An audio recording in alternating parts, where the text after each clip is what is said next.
De la televisión pública, junto a todas las emisoras que integran la cadena nacional de radio y televisión de todo el país y el servicio internacional RAE, Radiodifusión Argentina al Exterior, con motivo de realizarse anuncios por parte del Gobierno Nacional desde el Salón Mujeres Argentinas del Bicentenario de Casa de Gobierno, habla para todo el país la señora presidenta de los 40 millones de argentinos, la doctora Cristina Fernández de Kirchner.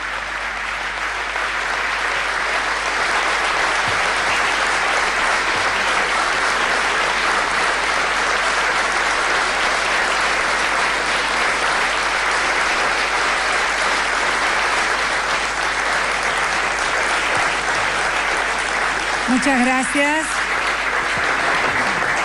Bueno, muy buenas tardes a todos y a todas, señores gobernadores y gobernadoras de la República Argentina, señores dirigentes sindicales que hoy también nos acompañan, señor vicepresidente de la UIA, señor presidente de CAME, señor presidente de ADIMRA y otros empresarios y abogados de los empresarios muy importantes que también nos acompañan, señor presidente de la Asociación de Magistrados y también del Colegio de la Magistratura y en general a todos los que hoy están aquí con nosotros. Bueno, en primer lugar, estamos en el día 31 de julio y el mundo sigue andando y la República Argentina también, lo que no deja de ser una muy buena noticia. Mañana comienza el mes de agosto, primero, y así sucesivamente seguirá la vida, como ha venido sucediendo en estos años que hemos venido viviendo en la República Argentina. Bueno, con cosas muy importantes, desde Lanús inaugurando un importantísimo paseo peatonal comercial, hecho desde el plan ahí más cerca con comerciantes y junto al intendente Darío Pérez de esa localidad, junto también al intendente de Curuchet, de Marcos Paz, Ricardo Curuchet, inaugurando la segunda etapa de un modernísimo hospital con fondos nacionales desde el Ministerio de Planificación y Moderna Aparatología, que seguramente, Mansur, ¿pusiste vos desde el Ministerio? Ahí estamos. Bueno, puso Mansur, la pusieron los 40 millones de argentinos. Mansur, aclaremos, es el ministro de Salud.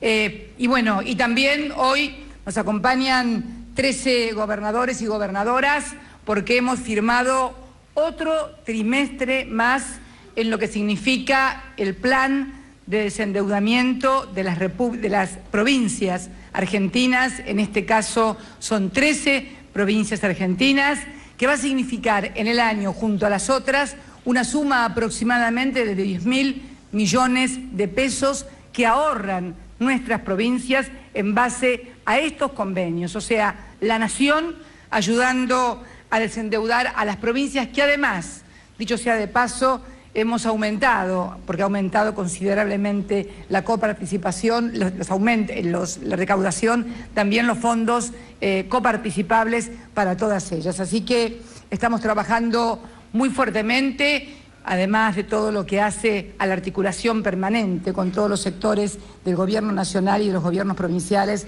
en materia de salud, de desarrollo social, económico, de planificación federal, en fin, de obra pública, que ha transformado la vida de las provincias a lo largo y a lo ancho del país.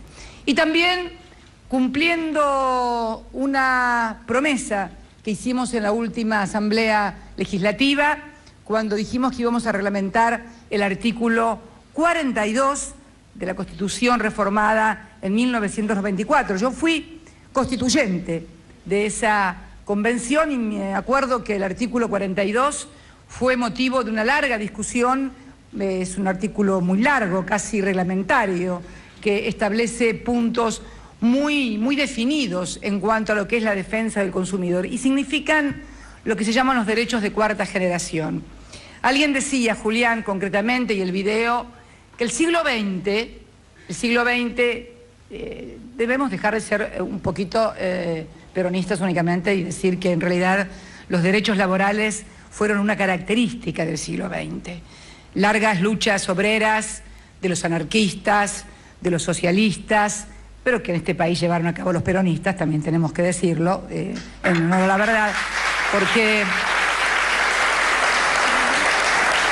uno dice siempre, y esto lo sé a partir no de la historia o de mi condición de militante peronista, lo sé aparte de mi abuelo, que era obrero de un frigorífico, y bueno, había derechos que estaban en las leyes y que habían sido consagrados en las leyes, pero que no se cumplían, y que a partir de la transformación de lo que era la vieja Dirección Nacional de Trabajo, en Secretaría de Trabajo y Previsión, que asumió Perón como presidente, comenzaron a cumplirse. Y cuando lo detuvieron a Perón y había que pagar el aguinaldo, los patrones decían, anda a pedirle el aguinaldo a Perón. Esto figura en los libros de historia, ¿no? Así que si el siglo XX se caracterizó por la incorporación de los derechos laborales, por una razón muy sencilla, por la diferencia de relación de fuerzas, de poder que hay entre un empresario y un trabajador. Y se introdujo también en ese derecho laboral, en ese fuero laboral, el favor operari. En caso de duda, como en materia de derecho penal es a favor del reo, en caso de duda, en materia de derecho laboral, es a favor del trabajador. Aquí, en la creación, son cuatro instrumentos tres leyes que estamos remitiendo al Poder Legislativo. Si esto va a ser una construcción conjunta, es una iniciativa del Poder Ejecutivo, pero que va a ser discutida, debatida en el Parlamento por las distintas fuerzas políticas, que seguramente vamos a poder acordar una legislación moderna, eficaz y que le sirva a los usuarios y consumidores. Acá me alcanzan un papel para que yo no me olvide. Claro, introducimos en esta legislación un principio fundamental, que es el de solve et repete, que viene del derecho romano, pague y después repita. Esto quiere decir que primero pagás a la empresa, en este caso, y después tenés todos los instrumentos legales para poder reclamar la devolución. Yo espero que a través de esta justicia diferente, porque el procedimiento no va a ser por escrito, va a ser oral, con un procedimiento de mediación. Ustedes saben que la mediación es un instrumento muy moderno y muy reciente en la legislación argentina, pero con este instrumento de mediación creo que va a ser muy importante para lograr acuerdos que no deban llevar a juicio, y en todo caso, si se llega a juicio, sea mediante un proceso sumarísimo y que además, al tener oralidad, es mucho, pero mucho más rápido. Y también que, por favor, lograr que en este fuero no se instale el derecho cautelar y que precisamente los consumidores y los usuarios, que son los nuevos actores del siglo XX, del siglo XXI, ¿no? Los usuarios y consumidores tengan la protección de sus derechos. Y yo creo que es bueno para todos, porque esto va a exigir también por parte de los señores empresarios, de los que producen bienes o dan servicios, lograr un mejor servicio, un mejor producto que lo haga más competitivo. Yo creo que estas leyes no solamente son para proteger a los usuarios y consumidores, son también y sirven también para darle más competitividad a la economía, porque van a exigir, a los efectos de no tener una multa y demás, mayor responsabilidad a la hora de producir el objeto o a la hora de prestar el servicio. Yo quiero leer que los principales rubros denunciados son, en materia de empresas, el 61% son de grandes empresas, el 39% son de rubros menores, y la telefonía celular encabeza, seguida por automotores, luego televisión por cable, luego telefonía fija, luego bancos, electrodomésticos, planes de ahorro, tarjetas de crédito, internet, medicina prepaga, y los principales motivos de denuncia son el 33%, o sea, un tercio, entrega o prestación defectuosa, el 21%, débitos o cobros indebidos. Estos son fundamentalmente bancos y tarjetas de crédito que nunca sabes qué están cobrando exactamente porque, bueno, queremos darle el derecho a los consumidores de ser defendidos. En tercer lugar, incumplimiento de oferta 10. Falta de entrega de bienes 9, incumplimiento sobre garantía de bienes 8 y otros motivos 19. Con lo cual vemos que el grueso está en la entrega o prestación defectuosa y en la incorrecta liquidación de dinero, para hacerlo más concreto y preciso, de estos prestadores de servicio. Por lo tanto, y es bueno lo que aclaraba Julián, porque Julián decía, cuando nosotros sancionamos esta Constitución en el año 94, parecía casi una suerte de declaración de principios, porque en ese entonces prácticamente los celulares, por ejemplo, no existían. Yo me acuerdo que en la Convención Constituyente tenía un celular de este tamaño, con una antena que salía. Era una cosa imposible, un ladrillo, no un celular. Si uno se lo tiraba por alguno en la cabeza era un arma de defensa personal. Pero en realidad, hoy en la Argentina tenemos más celulares que habitantes. Estamos, creo que en el orden de los 60 millones de celulares y hay 40 millones de argentinos. Por eso también creemos que es necesario que las empresas inviertan más para poder dar mejores servicios, porque está claro y es evidente que el crecimiento geométrico de la demanda ha afectado la calidad de los servicios y uno se cansa de llamar, se te corta la llamada, llamás 20 veces y no te puedes comunicar. Por eso también hemos decidido llamar a licitación de 4G. Calculamos que esto también va a contribuir a ayudar al servicio y a la prestación. Y la creación, fundamentalmente, de juzgados que tengan que ver con esto. Y también creo, y me parece muy importante señalarlo, lo que también ya señaló la modificación de la ley de abastecimiento, la modificación de las facultades de la Secretaría de Comercio para que también tenga mayor empoderamiento el Estado, no para el gobierno, porque en definitiva el que consume no es el gobierno, el que consume es la sociedad, son los vecinos de a pie.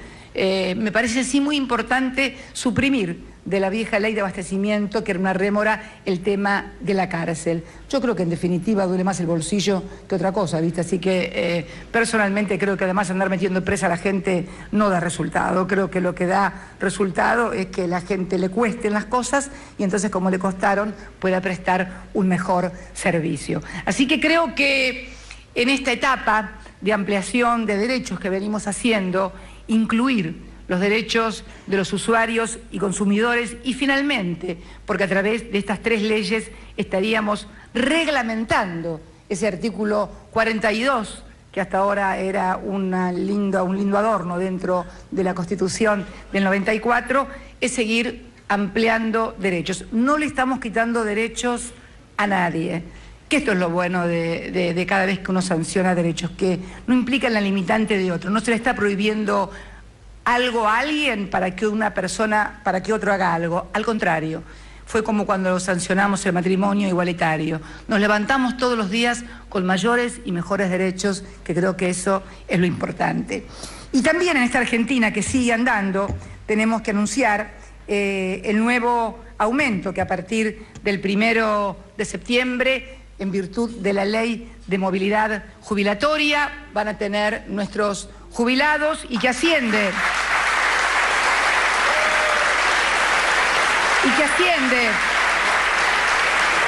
para el mes que asciende para a partir del 1 de septiembre el 17,21%. Esto nos lleva a, sí, al escuchar una atrás ahora recién, bueno, esto nos lleva la jubilación mínima de 2.757 pesos a 3.231 pesos con 63 centavos, jubilación mínima en la República Argentina. La jubilación media de 5.755 a 6.746. Y para ver por qué muchas veces hablamos de esta década, de lo que hemos ganado en derechos, el próximo gráfico que indica el crecimiento que hemos tenido, de los 150 pesos que un jubilado ganaba cuando Néstor Kirchner asumió como presidente de todos los argentinos, a esta nueva jubilación mínima que además ha sido extendida a millones de argentinos a través de la Ley de Inclusión Jubilatoria, se ha aumentado un total del 2054% el haber de los jubilados en la República Argentina.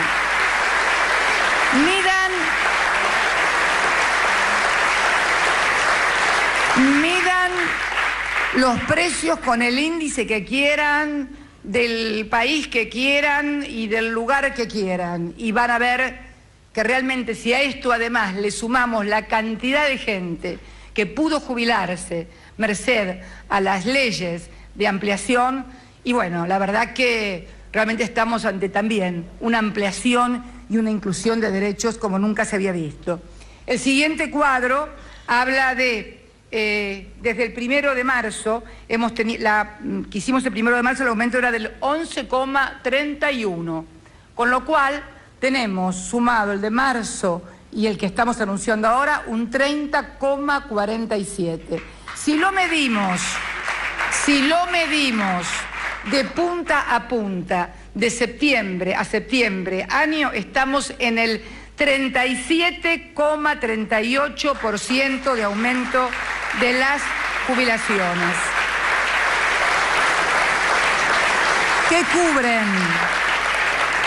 Que cubren a 7.422.886 personas, 5.932.131 corresponden al SIPA y 1.490.000, casi 1,5 millones, a las no contributivas. El aumento implica una inversión el próximo de 93.000 millones de pesos más, lo que en total totaliza por año, estábamos pagando por año 282.594 millones y pasamos a pagar por año desde el ANSES a nuestros jubilados, pensionados y pensiones no contributivas, acuérdense de los veteranos de Malvinas, acuérdense de discapacidades, etcétera, etcétera, pasamos a pagar por año 375.720 millones. Es la erogación presupuestaria más importante de todo el presupuesto nacional y es para los jubilados.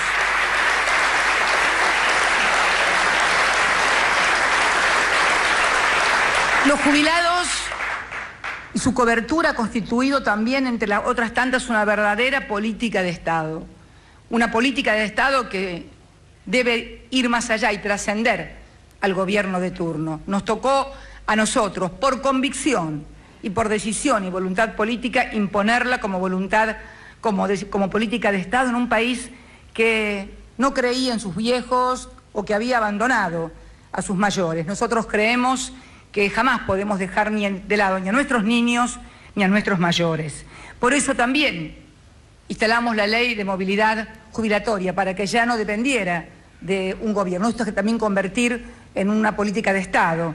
Y hemos tenido, precisamente desde que se instaló en el año 2009 la ley de movilidad jubilatoria, un 300 de ese 2.054% total de aumento, un 368 es de la ley de movilidad jubilatoria. Como verán, cuando hay voluntad política, no se requiere ley para aumentarle a los jubilados, pero como no sabemos si los que vienen la van a tener, queremos asegurarnos que se sigan pagando.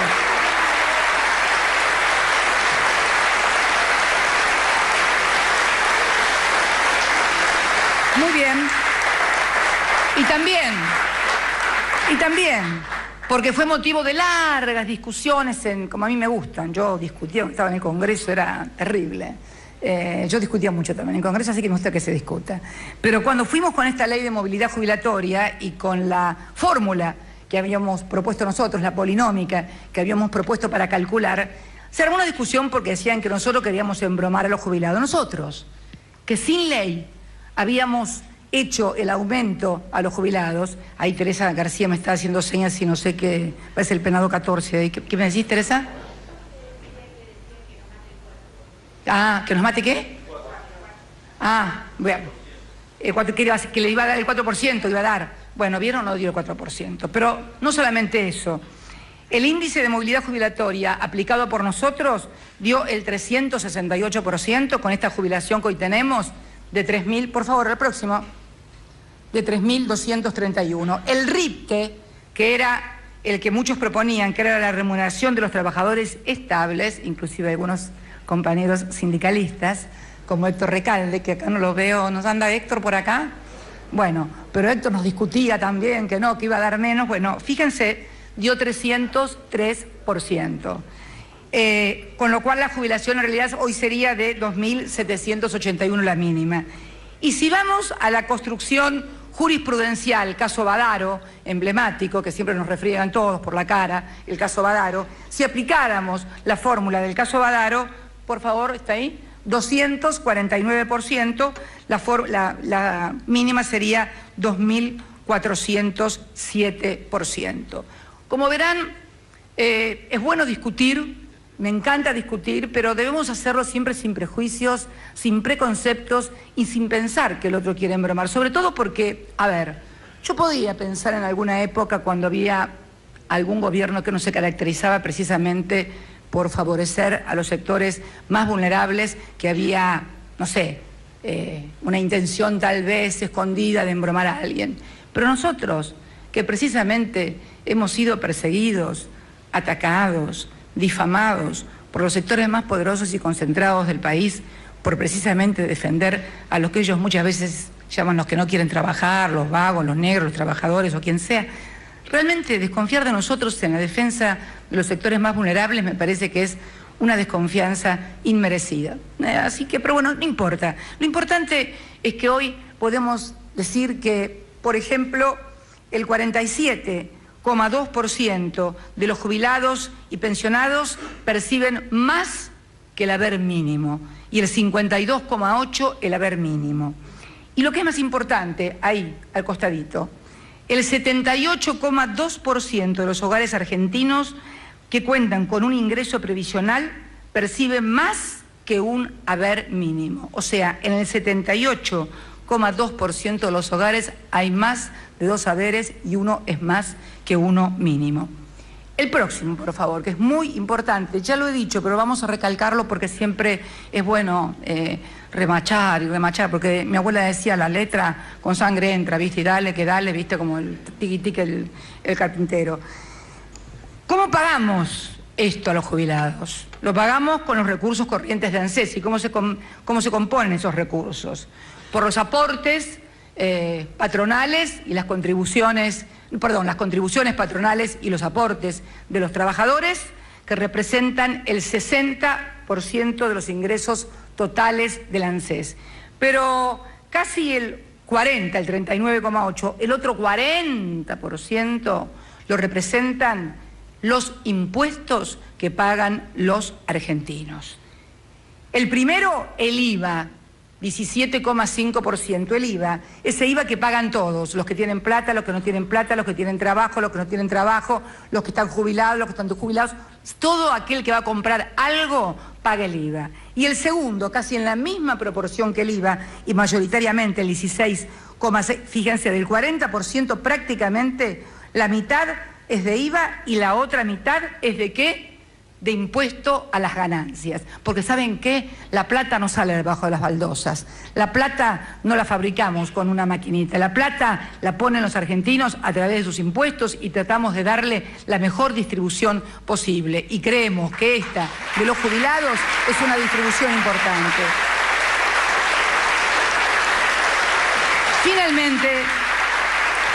Finalmente, y para desmistificar también un poco el tema del ANSES, y a qué destina sus fondos, la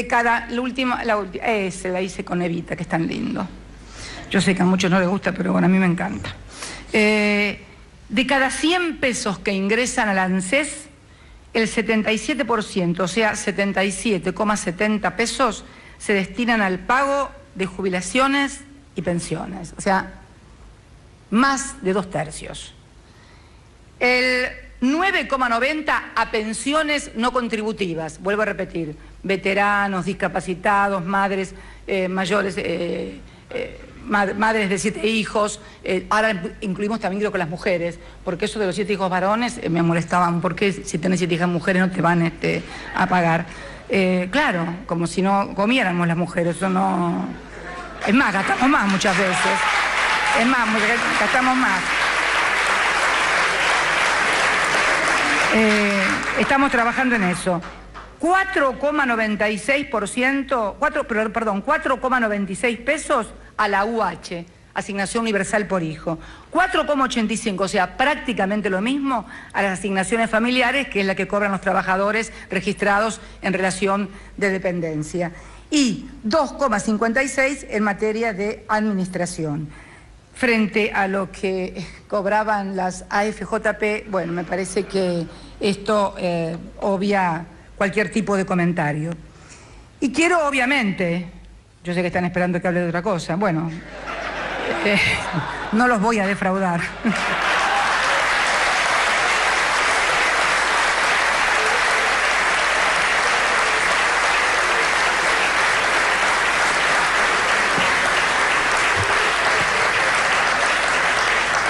Yo quiero, ante tantos rumores, tantas cosas que dicen y se dicen, comenzar a leer un discurso que pronunciara mi compañero, Néstor Kirchner, siendo ya presidente, en la ciudad de San Nicolás, provincia de Buenos Aires, San Nicolás de los Arroyos, en febrero del 2004. Lo que él denominaba el infierno. Lo deben haber escuchado miles de veces. Estamos en el infierno. Bueno, en el 2004 estábamos en el 8º círculo del Dante, digo yo, del infierno, más o menos en el 9º. Y decía esto, Néstor Carlos Kirchner: me cuesta creer que en la propia Argentina algunos miren más para afuera que para adentro. Y algunos no se den cuenta que hay millones de argentinos que nos miran con los ojos llenos de lágrimas, olvidados hasta de la esperanza, que están esperando que sus otros hermanos argentinos tengan el coraje y la dignidad de reconstruir la convivencia social y la justicia en nuestro país. Nosotros, él siempre hablaba de nosotros. ¿Vieron que hoy hay un yo en primera persona? Bueno, él era de la generación, como yo, de los nosotros. Nosotros, se los puedo asegurar, tenemos que caminar por ese rumbo. Yo les digo que no es un capricho, ni una posición, como dicen algunos, intransigente, cuando digo que podemos pagar el 25% de la deuda. Estoy hablando con la verdad. Y también digo que si se paga más, se va a pagar como en la década del 90 con el hambre del pueblo y será un nuevo genocidio sobre las espaldas del pueblo argentino que nosotros no podemos volver a permitir. Yo no endeudé a la Argentina, ni ustedes endeudaron a la Argentina. Los que endeudaron a la Argentina son los que siguen diciendo que tenemos que firmar cualquier acuerdo. Los que endeudaron son los que se la robaron, los que nos llevaron a la situación de indignidad. Y todos recordamos con toda nuestra fuerza lo que está pasando y lo que está sucediendo. Recuerden, estamos hablando de febrero del 2004, no se había pagado nada a nadie, no se había arreglado nada con nadie, no se le había pagado al Fondo Monetario, en el Club de París, 2 dígitos de desocupación, 22% de los votos, la gente en la calle a través de piquetes que todavía seguían por todos lados. Esta era la Argentina donde este hombre estaba hablando y diciendo estas cosas. Queridos amigos, nuestra posición es razonada, seria, que no nos coloquen como en la década pasada en la situación de que hacemos esto o se viene el caos. Para recuperar a la Argentina habrá que pasar por momentos difíciles. En cuanto a la situación, que algunos dicen que nos apuran, claro que me apuran. Pero cada vez que me apuran, yo no pienso en los que me apuran, sino en los que sufren. Y si me pusieron de presidente, debo tener el coraje y lo que hay que tener para defender nuestra querida patria y nuestros queridos intereses.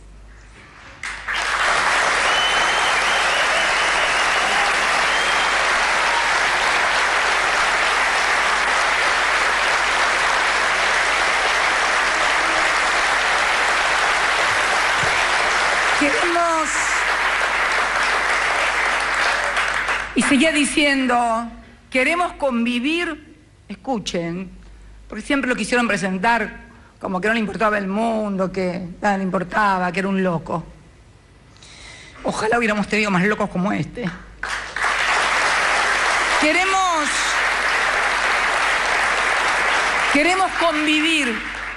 Queremos convivir integrados a un mundo. Pero también es hora de que ese mundo les ponga freno a los fondos buitres. Año 2004. Año 2004. Le ponga freno a los fondos buitres y a los bancos insaciables. Todavía no se había, faltaban 4 años para la crisis mundial de Lehman Brothers. Y a los bancos insaciables que quieren seguir lucrando con una Argentina que está quebrada y doliente y necesita la mano solidaria del mundo para resurgir. No sobreactúo ni hago verborragia. Se lee en estos días casi las mismas palabras. Se ve que él leía lo mismo que estamos leyendo nosotros. No sobreactúo ni hago verborragia, ni estoy haciendo campaña para las internas, como algunos quieren decir. ¿Se imaginan quién habla? Que ya le faltan 500 días. Tengo por ahí uno que me cuenta los días que me faltan, así que... Como algunos, ni estoy haciendo campaña para las internas, como algunos quieren decir. Estoy tratando de que definitivamente los argentinos podamos, entre todos, tomados de la mano, generar el proceso de reconstrucción que le dé a este país el rumbo y la identidad nacional perdida, que la tuvimos en algún momento y que fue la alegría de nuestros abuelos y de nuestros padres. Quiero llamar a todos los argentinos a no caer en ningún tipo de división partidaria. Hay momentos de la historia en que nuestra bandera nos debe cobijar a todos.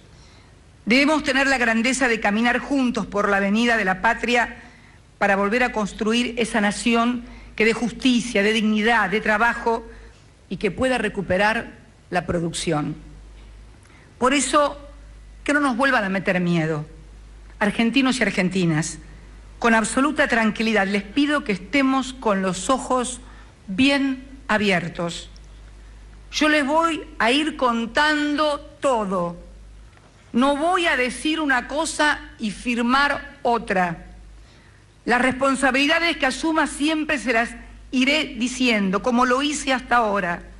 Pero los argentinos debemos hacer entre todos la construcción de nuestra identidad nacional. Muchísimas gracias, argentinos. Termina por compartir este momento. Y decía en el 2004, cuando nadie creía posible que podíamos hacer tanto, y muchísima fuerza, que un futuro distinto es posible.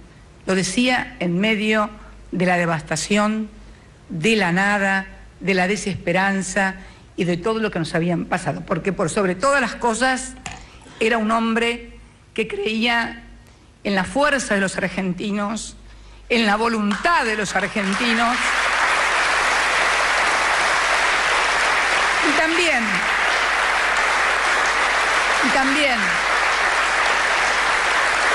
también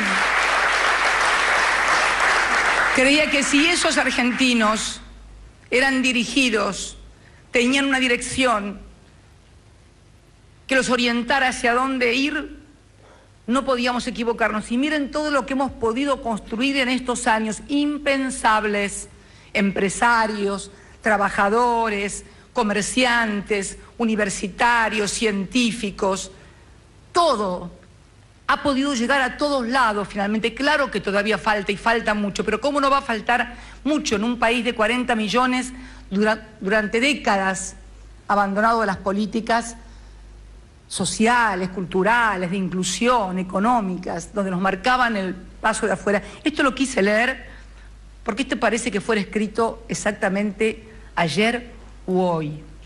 Esto es para los que pronunciaban que habíamos cambiado de rumbo y que finalmente el discurso épico, yo no me siento épica, ¿eh? No me siento parte de una estatua ecuestre, no me voy a subir arriba de ningún caballo. Y algunos que han querido y han aparecido en los últimos días, que aparecían generosos, y después creo que escucharon hoy al ministro de Economía algunas cosas que comentó, ¿no? Para ser San Martín no hace falta solamente que te pongan en un diario como Salvador de la Patria. Tenés que tener el caballo, el birrete, el sable, pero por sobre todas las cosas, el coraje y la honestidad de decir realmente cómo son las cosas y no engañar a la gente.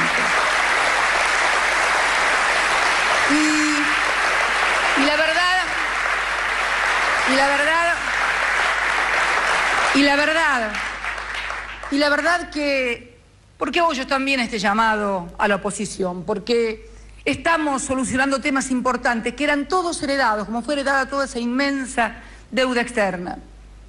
Hace poco nuestro ministro de Economía, junto a 19 ministros de Economía de la Unión Europea, pudo cerrar el acuerdo con el Club de París y finalmente hace unos días pagamos la primer cuota de 650 millones de dólares. Quiero contarles algo. Porque él también, como cuenta cuando habla conmigo, yo también puedo contar con las cosas cuando él habla conmigo. Me acuerdo que en esa famosa reunión que tuvimos en Olivos con el señor jefe de la ciudad, estuvimos hablando, él me decía, tocando el Club de París, que con 1.500 arreglaban, o sea, no sé dónde tendría la información, pero que me dijo, como que con 1.500 millones de dólares en la primera cuota arreglaban. Bueno, y allá partió Axel y la trajo por menos de la mitad. La primera cuota para el año 2014 son 650 millones de dólares. Si es honesto, no me va a desmentir que él tenía ese pálpito que nos iban a pedir eso, a lo mejor tenía información de sus asesores que nos iban a pedir eso, pero bueno, en realidad nos pidieron también eso, ¿no? Tenía información el señor, que nosotros no teníamos. ¿Te pidieron 1.500? Bueno, entonces me dijo la verdad.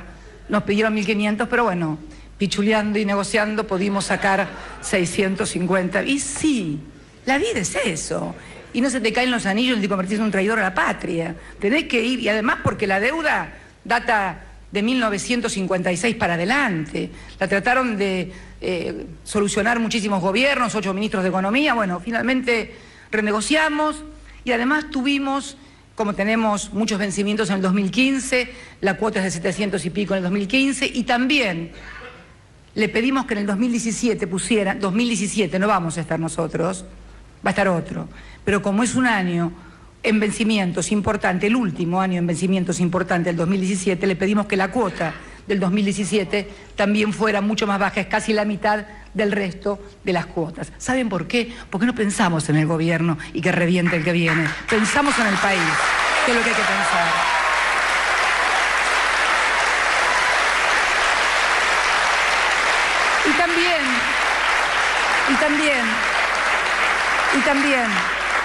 Y también con Repsol, finalmente, cuando arreglamos el tema de Repsol, en este mismo lugar yo anuncié la ley que enviaba al Congreso para su expropiación en el año 2012, 2 años, pero los últimos 4 meses antes de firmar el acuerdo, que fueron 4 meses, para arreglar con una sola persona física y persona jurídica, en este caso Repsol, que demandaba ante el CIADI por 10.000 millones de dólares y finalmente arreglamos por la mitad en bonos sobre el yacimiento de gas shale y de petróleo shale, segundo de gas y cuarto de petróleo más importante del mundo, que también su autoabastecimiento va a ser no para este gobierno, porque este gobierno va a tener que seguir todavía, por la falta de inversión, importando hasta que termine su gestión petróleo o gas.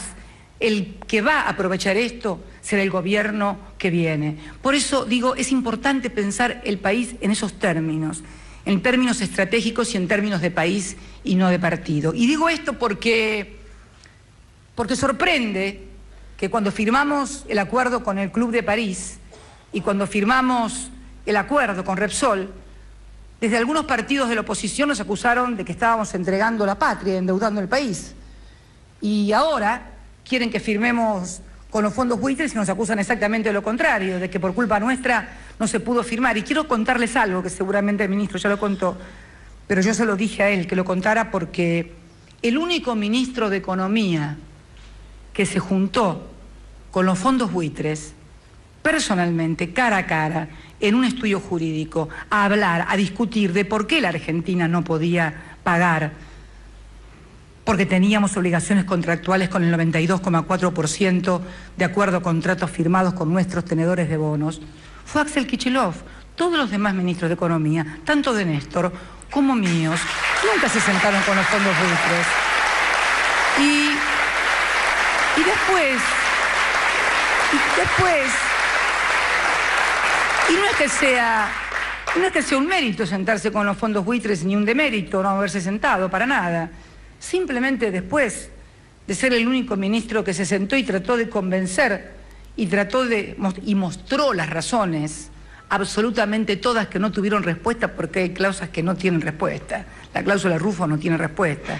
Las condiciones están escritas en los contratos, no las inventamos nosotros, son letra escrita y firmada. No hubo respuesta, pero fue el único ministro.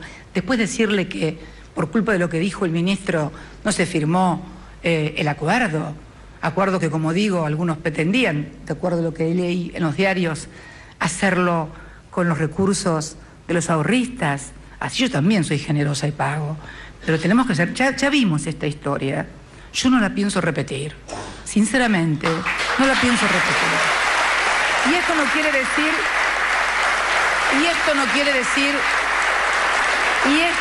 decir que la Argentina no siga y no tenga vocación de diálogo, porque negarse al diálogo, sea con quien sea, es un absurdo en el mundo contemporáneo.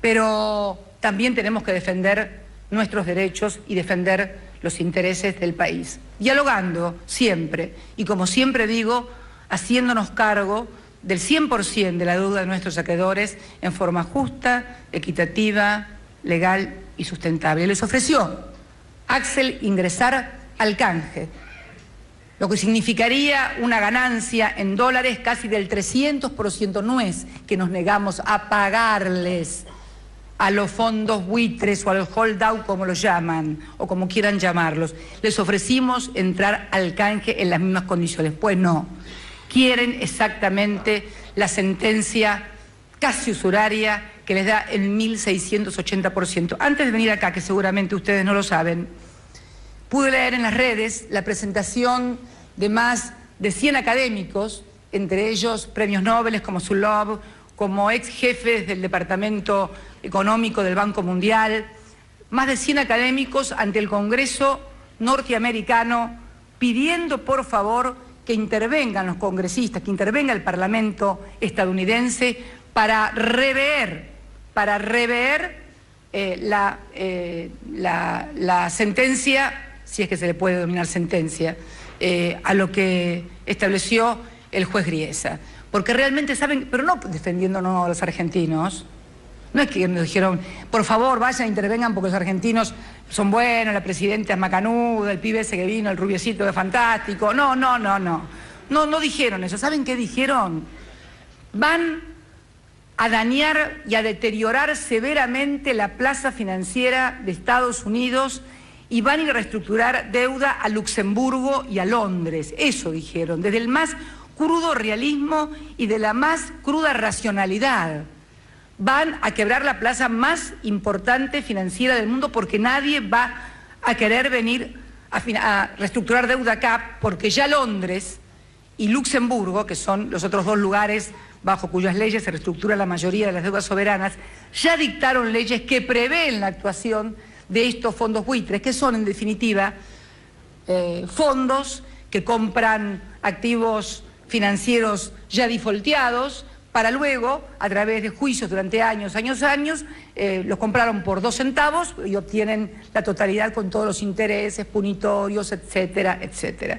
Esto estaba sucediendo en Estados Unidos, además, bueno, ustedes mismos habrán leído muchísimos artículos. A mí hay algunos artículos que me hubiera gustado leerlos en diarios de la República Argentina, pero desgraciadamente o lamentablemente los tuve que leer en diarios estadounidenses. Lo que sí, a todos los argentinos quiero dirigirme, quiero que se queden muy tranquilos, porque la Argentina va a utilizar todos los instrumentos legales, porque siempre dentro de la legalidad, todos los instrumentos legales que nos dan nuestros propios contratos firmados con el 92,4% de los bonistas, que son claros. Hoy creo que el ministro, en la conferencia de prensa que mantuvo del Ministerio de Economía, especificó claramente que es un default. Y el default que quieren, ahora inventaron una nueva, default selectivo, una calificadora de riesgo. No existe. Las únicas causas de default están enumeradas del 92,4% de los bonos en el propio título, en el propio contrato. Y no figura ninguna como causa de default la imposibilidad de cobro, porque default es no pagar. Impedir que alguien cobre no es default. Les dije que iban a tener que inventar una palabra y bueno, van a tener que inventar esa palabra. Pero la Argentina va a utilizar todos los instrumentos legales que tiene en materia de derecho nacional, porque también tenemos leyes nacionales, como les explicó el ministro Kicillof, a los fondos buitres. No vivimos en una choza, vivimos en un país, vivimos en una nación que tiene Congreso, que además ese Congreso es el que tiene la facultad originaria para tratar y aprobar la deuda externa, que fueron facultades delegadas al Poder Ejecutivo y que creo que este fue el único Poder Ejecutivo que envió los acuerdos que había firmado con motivo de la renegociación de la deuda, tanto 2004 como 2010, para que los apruebe el Congreso, porque queremos las cuentas claras y dentro de la Constitución, y lo vamos a seguir haciendo, con lo cual que se queden todos tranquilos los legisladores, la oposición y los argentinos, que no vamos a hacer nada que esté fuera de la ley y todo lo que hagamos va a estar también sometido en materia de deuda externa al Congreso de la Nación como corresponde de acuerdo a la Constitución Nacional.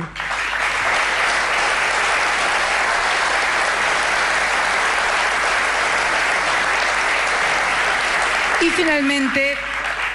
finalmente, decirles que hemos hecho mucho esfuerzo, que me siento también muy bien como argentina, porque hemos recogido el apoyo de todos los foros internacionales. Yo recién mencionaba estos 100 académicos, pero desde la OEA, pasando por la CELAC, por la CELAC, por el grupo de los 77 más China, que es el grupo más numeroso de Naciones Unidas, desde presidentes como el presidente de China, que estuvo aquí hace poco tiempo de nosotros, de la presidenta Dilma Rousseff, que ha planteado que se trate como tema dentro del G20, en fin, de académicos de todo el mundo. Estaba leyendo hoy un reportaje en un diario de un importante académico que hablaba del disparate, de lo que significa todo esto. Y realmente también uno se siente como abogada, que tantas veces le hablan de los sistemas judiciales, en realidad, y de la independencia del Poder Judicial. Me parece que el Poder Judicial debe ser independiente, pero no puede ser independiente de la realidad. Y la verdad que, en definitiva, las cosas que han sucedido marcan un claro manejo absolutamente discriminatorio, como lo dije el otro día en la reunión del Mercosur, que dista mucho del tratamiento que debe tener un juez o un mediador frente a dos partes. Debe ser neutral, imparcial y resolver de acuerdo a derecho. Por lo menos es lo que yo aprendí. Cuando uno lee el comunicado ayer de quien era el mediador, un diario tituló con mucho acierto: le crecieron las alas, o las plumas, dijo, ¿no? Pero realmente, en el fondo sentimos pena, porque el mundo requiere de un sistema diferente, de un sistema más justo y equitativo en todo sentido. Miren lo que está pasando también en Gaza. No puedo dejar tampoco de referirme a esa cosa que me impacta y nos impacta a todos tan fuertemente.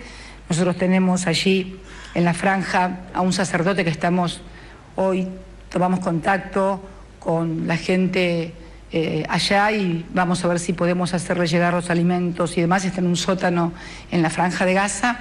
En realidad, el mundo que vivimos es un mundo complejo, difícil, pero por sobre todas las cosas profundamente injusto y profundamente violento. No solamente violento en la violencia de la guerra.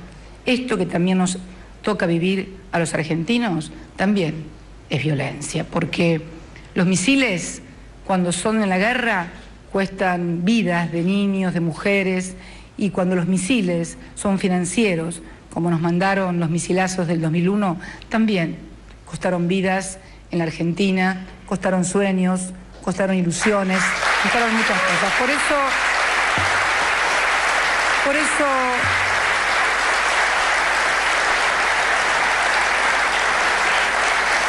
mi compromiso con ustedes, finalmente, decirles que para mí, como presidenta, sería muy fácil, por el tiempo que me resta de mi mandato, firmar y quedar como una reina. En realidad no voy a quedar como una reina, voy a quedar para mí.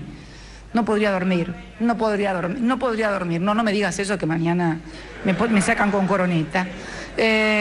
No podría dormir realmente, no podría dormir porque me siento con una responsabilidad muy grande como presidenta de todos los argentinos y realmente me siento con una responsabilidad frente a la historia también. Yo no quiero pasar la historia como pasaron otros, como pasó Bernardino Rivadavia con el préstamo de la Baring Brothers.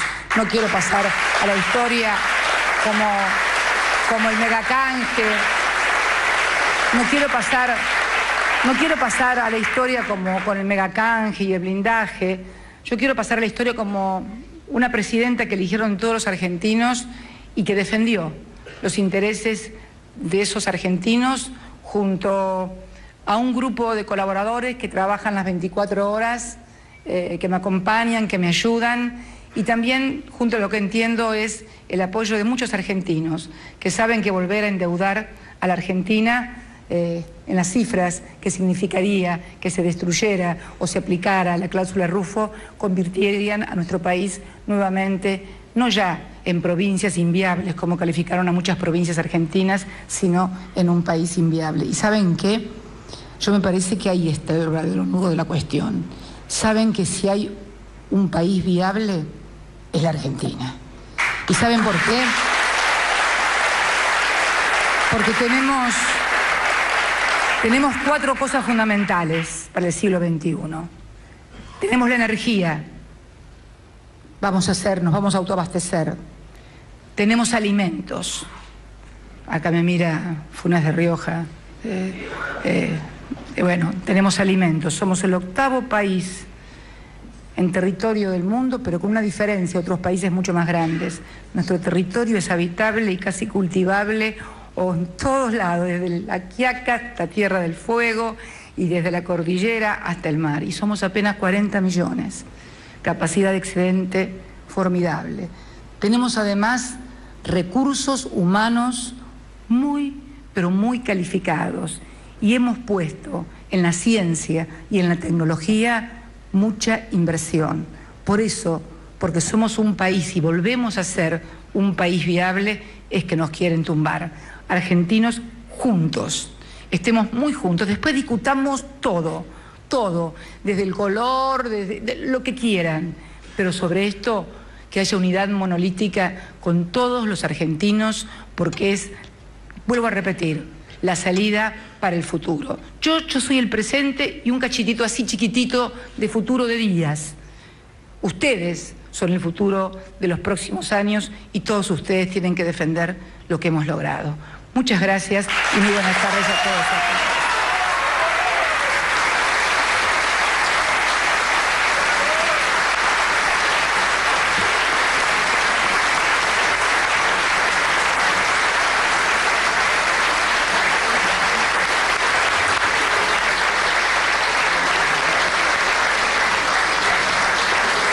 Conforme al establecido por el artículo 75 de la Ley 26.522 de Servicios de Comunicación Audiovisual, transmitieron hasta aquí LRA, Radio Nacional, y el S82, Canal 7, la televisión pública, junto a todas las emisoras que integran la cadena nacional de radio y televisión de todo el país y el servicio internacional RAE, Radiodifusión Argentina al Exterior. A partir de este momento, las emisoras participantes continúan con sus respectivos programas.